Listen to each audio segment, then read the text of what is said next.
Hello friends, today we are going to discuss about air. So if you like my channel, kindly subscribe to it. Let's start. What is air? Air is a kind of matter. Now let's understand what is atmosphere. The earth is surrounded by a thick layer of air which is called as atmosphere. It is 320 kilometers above the sea level, above the surface of the earth. It is colorless, odorless and tasteless. We can feel its presence. How can we feel its presence? If we on the fan, we feel cold, our hair moves, pages moves, that's why. Normally, when the air is fast moving, it is called as wind. And we can feel it when we put on the hand, we can see the papers, fan, we can see the papers moving, our hair blowing. This all shows the presence of air. Now, there is also one more use of atmosphere. It protects us from the extreme and harmful rays of the sun. We could be burnt or frozen if there was no atmosphere around the earth. The days would have been very hot and nights would have been very cold. Now let us understand some of the properties of air. Air occupies space.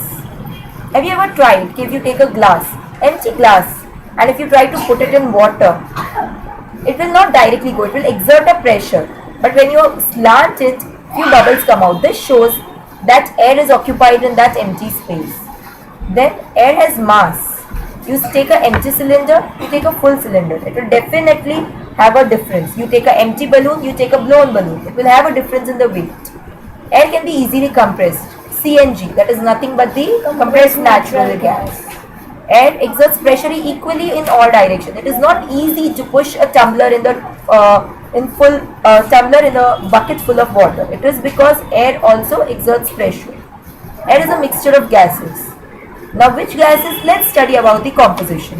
Air is made up of nitrogen, oxygen, carbon dioxide, inert gases, water vapor, dust particle and other impurities. Now it is essential to know the composition of each gas. Nitrogen, it is approximately 78%. Oxygen 21%. Carbon dioxide 0.3 to 0.4%. Inert gases are 0.9%. Water vapor varies from each place. Now, air is also called as a mixture of gases because there are various mixtures, there are various gases present in this.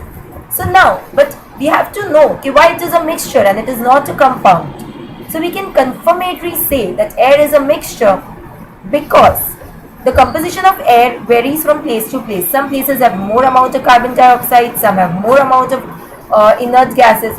Like we see even in the weather forecast, they will show different cities have different level of pollution. This is because the composition of air varies from place to place.